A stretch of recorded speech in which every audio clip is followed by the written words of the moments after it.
आंदोलन की जो जीत हुई है,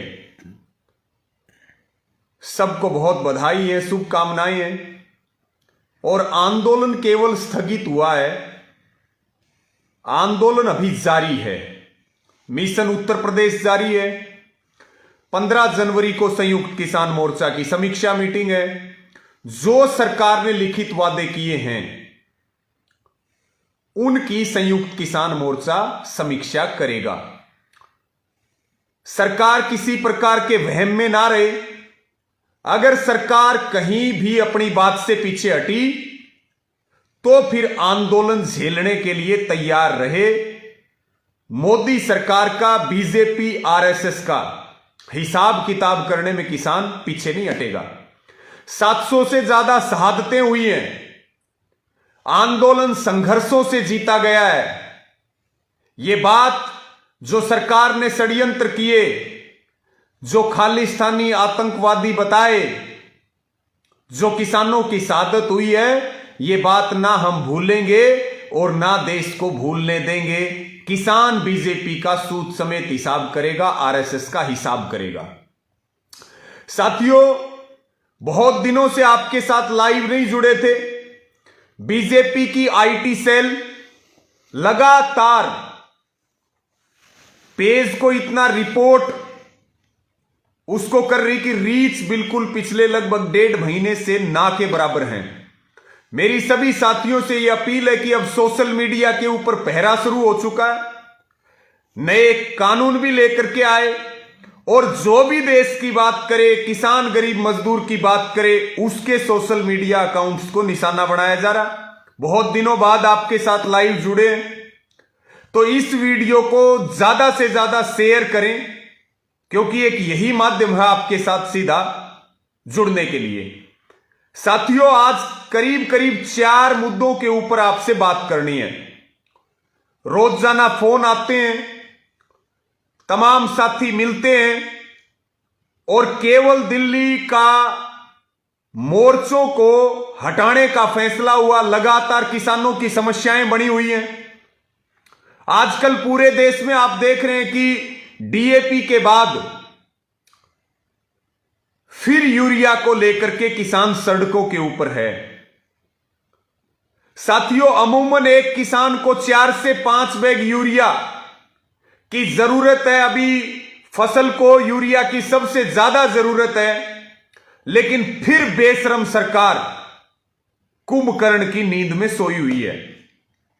आपने डीएपी के समय में देखा कि कैसे किसानों को लाइनों में डंडे मारे गए, उनको डीएपी नहीं मिली, उनकी खुली लूट हुई या जोर जबरदस्ती दूसरा सामान थोपा गया।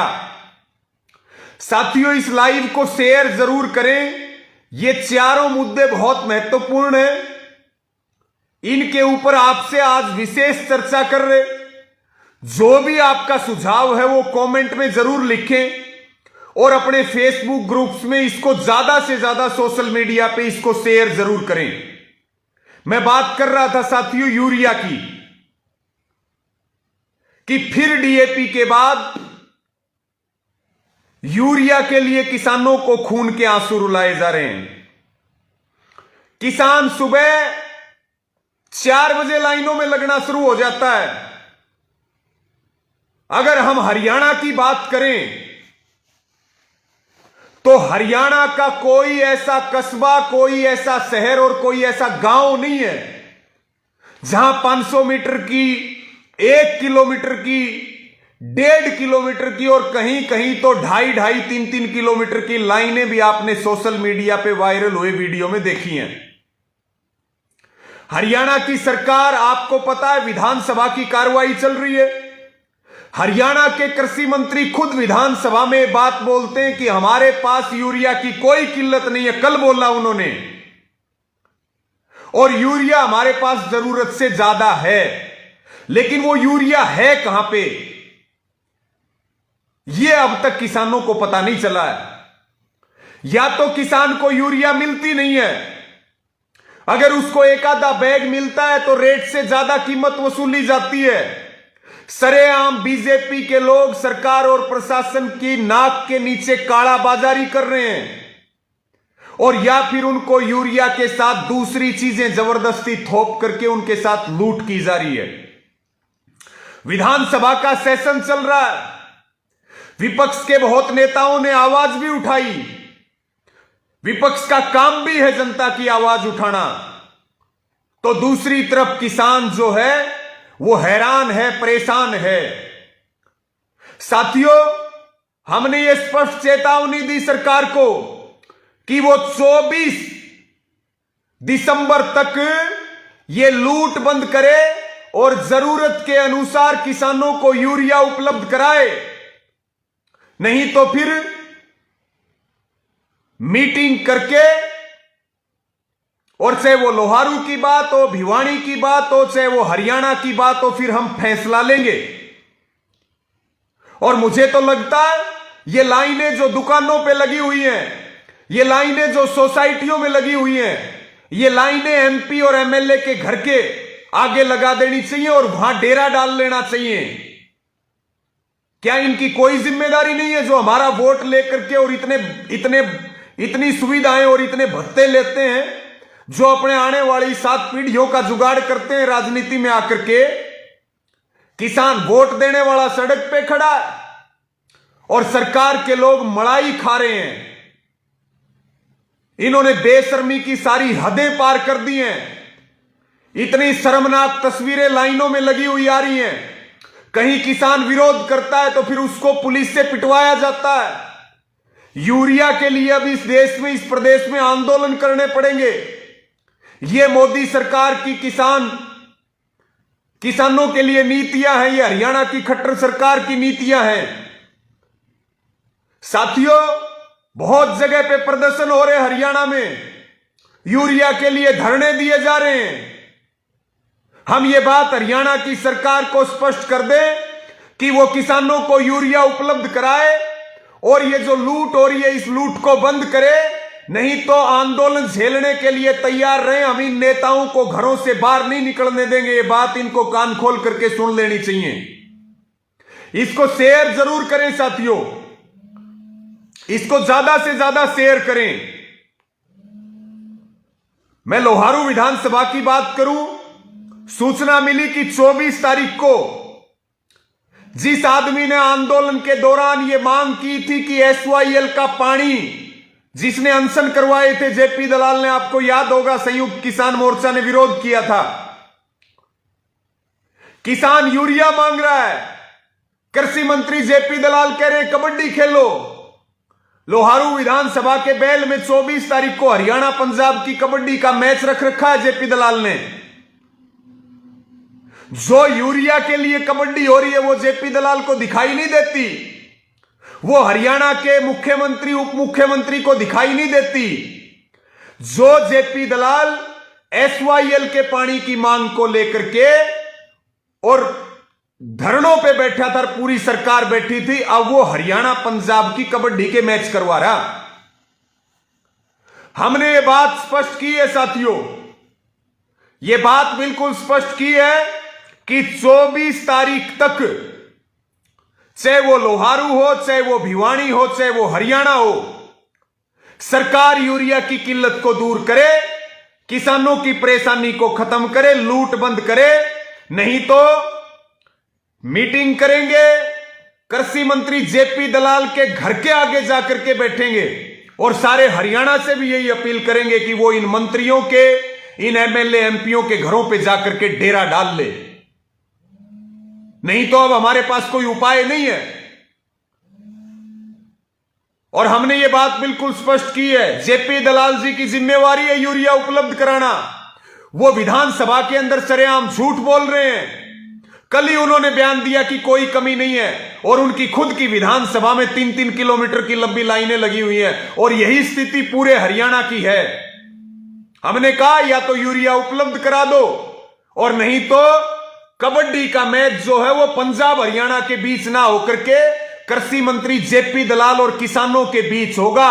हम सारे कार्यक्रमों का विरोध करेंगे। लोहारू के अंदर काले झंडे दिखाएंगे, इनके कार्यक्रमों का बहिष्कार किया जाएगा। अब हमारे पास कोई इलाज नहीं है। मेरी सभी साथियों से यह अपील है कि वो सोशल मीडिया पे भी ये मुहिम चलाएं और सभी साथी तैयारी करें।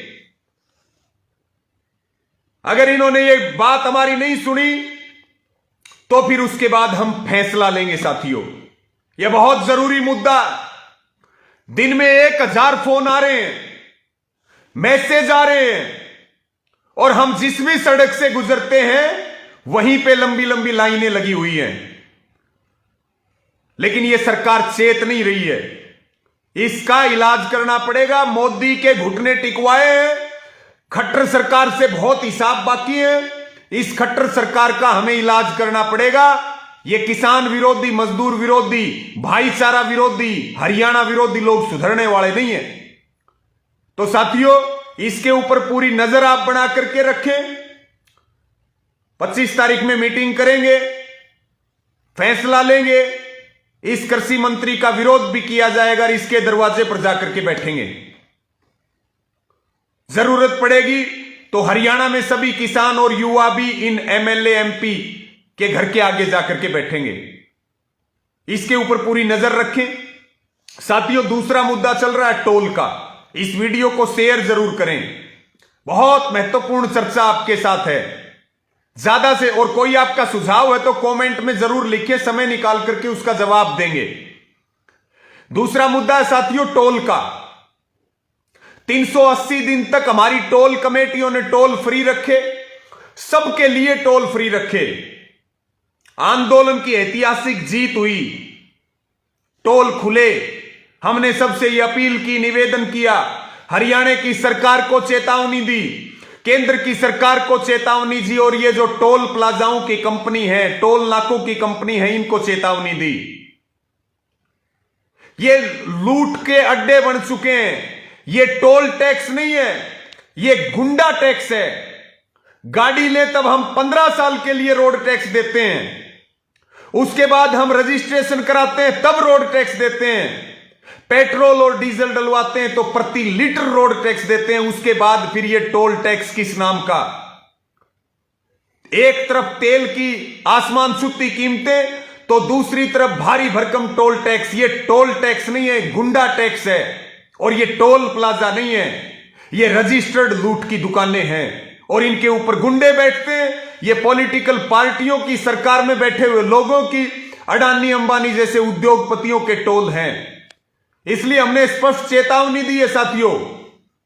ये स्पष्ट चेतावनी दी है कि या तो जिस गाड़ी के ऊपर किसान का झंडा लगा होगा उससे कोई टोल ना लिया जाए, और कम से कम आसपास के 15 से 20 किलोमीटर के गांव का कोई भी आदमी टोल नहीं देगा। ये टोल वाले सुधर जाएं, नहीं तो इनका इलाज करेंगे। जिसके साथ भी जबरन वसूली हो वही गाड़ी बंद करे, हमें सूचना दे, टोल कमेटियों को सूचना दे, आसपास के किसानों को सूचना दे, वहीं धरना लगा दें और उस टोल को फ्री करवा दें। या तो ये टोल वाले सुधर जाएंगे, नहीं तो इन टोलों को उखाड़ फेंकेंगे। जो बात दुष्यंत चौटाला कहता था वो तो खट्टर की गोदी में जाके बैठ गया, लेकिन हम नहीं बैठे हैं। ये लूट बंद करनी पड़ेगी साथियों। इसके लिए हिसार में धरना चल रहा है दोबारा से। तमाम जगह पे, सिरसा, कैथल, कुछ जगह पे धरने दोबारा शुरू हो गए। ये टोल वाले जबरन वसूली कर रहे हैं, कहीं बदतमीजी करने का काम कर रहे हैं। हम इनको सीधा बता रहे हैं, हमने अपनी जान हथेली पर ले रखी है।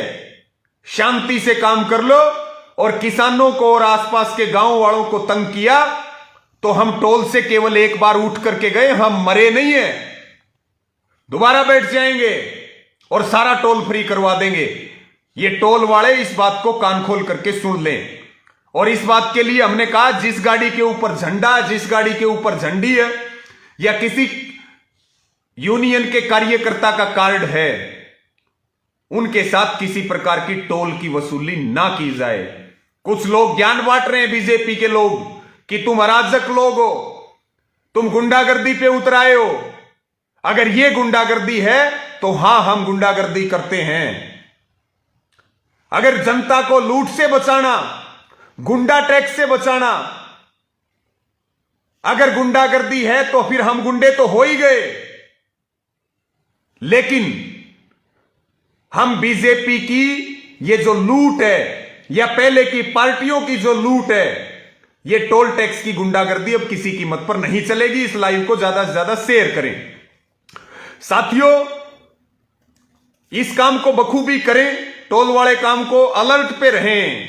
ये हमारी टोल कमेटियां वैसे ही लंबा अनुभव है, इनको बहुत शानदार काम किया, तुरंत इनको सूचना दें, वहीं धरना लगाएं, इलाज करना पड़ेगा इनका। तीसरी बात साथियों, पहला मुद्दा यूरिया का, दूसरा मुद्दा टोल का। अब हम बात करेंगे HSSC की, कांस्टेबल वाला जो मामला चल रहा है उसकी। बहुत मेरे पास फोन आते हैं, दिन में बहुत फोन आते हैं, बहुत सारे युवा साथी मिलने के लिए आते हैं कि भाई हमारी मदद करो। ये सरकार जो बिना खर्ची और बिना पर्ची की बात करती थी, वो हमें बेरोजगारी में धकेल रही है, दलदल में धकेल रही है बेरोजगारी के। ये भाई भतीजावाद कर रहे हैं, लूट खसोट करके नौकरियां लगा रहे हैं, नाम नॉर्मलाइजेशन का दे रहे हैं। ये नॉर्मलाइजेशन वाला मामला मैंने समझा, क्योंकि हमारा काम किसानों का, हमारा काम मजदूरों का है। लेकिन जब जब भी ये लगता है ये हमारे परिवारों के बच्चे हैं, हमारे भाई बहन हैं, कि इनके साथ सरकार नाइंसाफी कर रही है, तो फिर हम अपने कदम बढ़ाते हैं। अभी आपने देखा साथियों कैसे व्हाट्सएप की चैट लीक होती है, कैसे नागरवाड़ा मामला आता है, कभी पेपर लीक होते हैं, तो कभी जो है भ्रष्टाचार की बात सामने आती है, तो कभी नॉर्मलाइजेशन का खेल खेल करके अपने लोगों को एडजस्ट करने का काम किया जाता है। हम इस खट्टर सरकार को बताना चाहते हैं, ये युवाओं के सपने बेच रहे हैं, ये बेरोजगारों का अपमान कर रहे हैं, ये उनको मानसिक, शारीरिक और आर्थिक तौर पे लूटने का काम कर रहे हैं। और ये जो HSC बोर्ड है, हमने पहले भी कई बार चेतावनी दी है, ये सुधर जाए, नहीं तो वहां पे टेंट लगा देंगे। ये जो चेयरमैन है, ये बात सुन ले कान खोल करके, हरियाणा की खट्टर सरकार सुन ले, बिना पर्ची और खर्ची की बात करने वाले सूटकेस से नौकरी देते हैं। ये जो कांस्टेबल का रिजल्ट आया या और कई भर्तियों के अंदर नॉर्मलाइजेशन का काम हुआ, अरे 62 नंबर वाला घर बैठा, 42 वाले का सिलेक्शन हो गया, नाम नॉर्मलाइजेशन दे दिया। फार्मूला क्या है तुम्हारे पास? तुम्हारी कट ऑफ लिस्ट क्या है? कोई पैटर्न नहीं। बहुत सारे भाई, मुझे सूचना मिली, पंचकुला में धरने पर बैठे। आज हमने बहुत सारे साथियों को कहा है, जिनके फोन आते हैं, कि 27 तारीख को पूरे हरियाणा भर के जो ये नॉर्मलाइजेशन की चपेट में आए, सारे रोहतक पहुंचो। 11 बजे रोहतक में मीटिंग, आपको स्थान भी बता देंगे। सभी भाई बहन आए, सबूत लेकर के आए, चर्चा करेंगे, आपकी सुनेंगे, रणनीति बनाएंगे। विधानसभा के अंदर ये मामला चला, आपस में खेलते रहते हैं राजनीतिक दल। लेकिन साथियों, ये एक बहुत बड़ा मुद्दा है, ये बहुत बड़ा घोटाला है। हरियाणा के अंदर सरेआम छोटी से लेके बड़ी नौकरियों तक की कीमत है, कांस्टेबल 20 लाख रुपए में लगा रहे हैं। ये हालात चल रहे, इसलिए मैं आपको कह रहा कि 27 तारीख को सब रोहतक आए, सबसे मीटिंग करेंगे, सबसे चर्चा करेंगे, रणनीति बनाएंगे। जो हमारे से साथ दिया जाएगा उस पे हम हर संभव आपकी मदद करेंगे, आपके साथ खड़े होंगे, आपके साथ नाइंसाफी नहीं होने देंगे, नहीं होने देंगे नाइंसाफी। ये बहुत बड़ा मुद्दा, बहुत बड़ी लूट है। ये पैसे लेकर के नौकरियां बांटी जा रही हैं, ओवर एज जो हो रहे हैं, कहां कहां जो है हम इस सरकार को कहें। एक और मामला है साथियों, नहीं आपने सुना, आज हमने जारी भी किया था संदेश, इसको शेयर जरूर कर दें। अंतिम बात मेरी, विधानसभा, आप देखते हैं लोकसभा में कार्रवाई होती है टीवी पे, राज्यसभा में होती है टीवी पे, देखते हैं हरियाणा की सरकार ने, हरियाणा की विधानसभा ने कोई चैनल नहीं बनाया। हमारा चुना हुआ जनप्रतिनिधि सदन में जाता है कि नहीं जाता, वो हमारी बात बोलता है कि नहीं बोलता, ये आपका और मेरा अधिकार है ये बात जानने का। चैनल तो है ही नहीं, लेकिन जो सोशल मीडिया का प्लेटफॉर्म है, जो वेब चैनल है, यूट्यूबर और फेसबुक वाले भाई हैं, ट्विटर वाले हैं, इंस्टाग्राम वाले हैं, अब वो लाइव प्रसारण नहीं कर सकेंगे विधानसभा की कार्रवाई का, ना वो रिकॉर्डेड वीडियो डाल सकेंगे। केवल गोदी मीडिया के चैनलों को लिंक जाएगा, उनमें से आप रिकॉर्डेड भी नहीं डाल सकते। मेन स्ट्रीम मीडिया ज्यादातर बिका हुआ, गोदी मीडिया साबित हो चुका है, इन्होंने उसको काबू कर लिया। एक सोशल मीडिया जो ग्राउंड पे काम करता है, उसकी रीच बहुत ज्यादा लोगों तक है, हर आदमी देखता है। अब जो है 20 तारीख को चिट्ठी जारी कर दी विधानसभा के स्पीकर ने कि भाई सोशल मीडिया पे लाइव प्रसारण पे रोक रहेगी, वीडियो डालने पे रोक रहेगी, कोई वीडियो ना डाले। क्यों डर रही है खट्टर सरकार? क्यों वो सोशल मीडिया से भाग रहे हैं? क्या चोरी कर रहे हैं वो विधानसभा के अंदर? ये पारदर्शिता लाने का तरीका है सरकार का? क्या ये पारदर्शिता? हमने सबसे अपील की है कि सोशल मीडिया के जो चैनल है वो इस सरकार का बाइकाट करें। सरकार अगर इतनी सजग है, अपना खुद का चैनल बनाए कार्रवाई दिखाने के लिए, और इसका जम करके विरोध करें इस फैसले का। ये खट्टर सरकार, मोदी सरकार तानाशाही पे उतरी हुई है, ये हमें बेच देंगे, ये लोकतंत्र को खत्म कर देंगे। ये आरएसएस के लोग जो है इस देश के ऊपर कब्जा करवाना चाहते हैं कंपनियों का, ये लोकतंत्र में विश्वास नहीं करते। तो साथियों, इस फैसले का भी जम करके विरोध करें कि हरियाणा की सरकार ये तुगलकी फरमान वापस ले, सोशल मीडिया को इजाजत दे और अपना चैनल बनाओ अगर इतने ही तुम पाक साफ हो। अंदर क्या चल रहा है? यानी कि रोज जो तुम्हारे घोटाले खुल रहे हैं, रोज जो तुम्हारे ऊपर आरोप साबित हो रहे हैं, जो पूरे की पूरी सरकार सर्कस साबित हो रही है, वो जनता तक ना जाए इसलिए तुम विधानसभा की कार्रवाई पर रोक लगाओगे, सोशल मीडिया को बैन करोगे। ये गुंडागर्दी चल रही है साथियों। इसलिए मेरा सबसे निवेदन है, इस लाइव को शेयर करें, जो आपके सुझाव हैं वो दें, और जो जो आपसे अपील की है उन पे ध्यान दें। और भी कोई मुद्दा है हमें जरूर बताएं। सोशल मीडिया का प्लेटफॉर्म हो, चाहे वो ग्राउंड पर लड़ाई हो, 24 घंटे 365 दिन हम खेती, किसानी, गरीब, मजदूर, युवाओं की आवाज को बुलंद करते रहेंगे, और इसी तरह से इन सरकारों का हमें इलाज करना पड़ेगा। ये बात एक बार फिर कह रहा हूं, यूरिया वाले मुद्दे पे जरूर ध्यान देना, टोल वाले पे जरूर ध्यान देना। और इन टोल वालों को तो मैं बताना चाहता हूं कि किसानों ने मोदी को हराया, तुम्हारा कोई ब्यूत नहीं, हमारी चपेट में मत आ जाना, नहीं तो फिर ढूंढते रह जाओगे। तो इसलिए साथियों, आप सब इतनी देर तक जुड़े, आप सब साथियों का बहुत धन्यवाद है। कोई भी आपका सवाल है, सुझाव है, उसको कमेंट में लिखें, उसका जवाब देंगे। सब साथियों का बहुत धन्यवाद। इसी प्रकार से आप जो है सोशल मीडिया पे भी अभियान को ताकत दें। एक अपील जब आए तो उसके ऊपर अपनी ताकत लगाएं और सब मिलकर के देश और प्रदेश के लिए काम करें। और हम आपको यह भरोसा दिलाते हैं, हमारा पूरा जीवन देश और प्रदेश की खुशहाली के लिए, समाज के निर्माण के लिए, गरीब किसान मजदूर की लड़ाई के लिए है, और हम अंतिम समय तक लड़ते रहेंगे। सब साथियों का बहुत धन्यवाद। जय जवान, जय किसान।